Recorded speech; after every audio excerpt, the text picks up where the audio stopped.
Before we move on into descriptive statistics, I wanted to briefly mention the types of data that you can collect.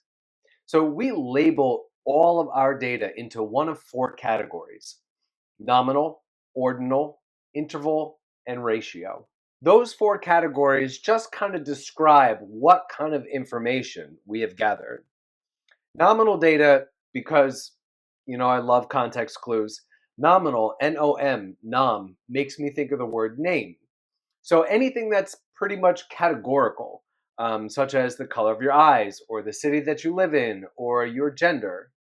Ordinal data is data that is necessary for us to order in some sort of way. Very simply, that could be first, second, third, fourth, or like measuring how good you feel today, like in a hospital. If anyone's spent time in a hospital room, there's always like pictures of a face in different stages, from grimacing all the way to smiling, and that type of order matters definitely.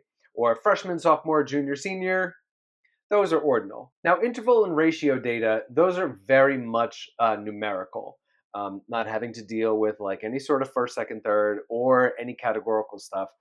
Um, and because of that, we need to ask ourselves a question. What does the digit 0 mean to us? If the 0 in our data is like the floor of what we're measuring, like no more, like can't go any less than that, absolutely 0, like nothing, nothing, nothing, then our data is ratio data. So examples of that could be like the amount of money in your pocket right now, how many times you've flown on a plane, how many movies did you see last year. You can't ever have negative movies that you saw last year unless you really hated the movie and you're like, that doesn't count so hard it like takes one away. Like you can't have negative dollars in your pocket. Interval data is where the 0 is just another number on the number line. So we can go on the positive side of 0 and we can go on the negative side of 0. And 0 is just one way to get from the one side to the other. Very popular example of this is temperature. I also like to think that sea level is one, certain feet or however far below sea level. One of my students mentioned yards on a down in football.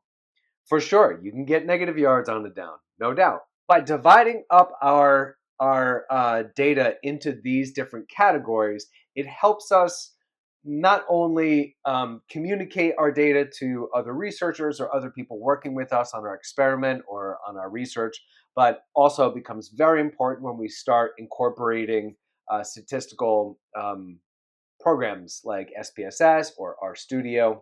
In the assignment that you have right after this, I'm going to ask you about the type of data that you want to collect in your very own designing an experiment. I hope you enjoy it. If you have any questions on it, please don't hesitate to reach out.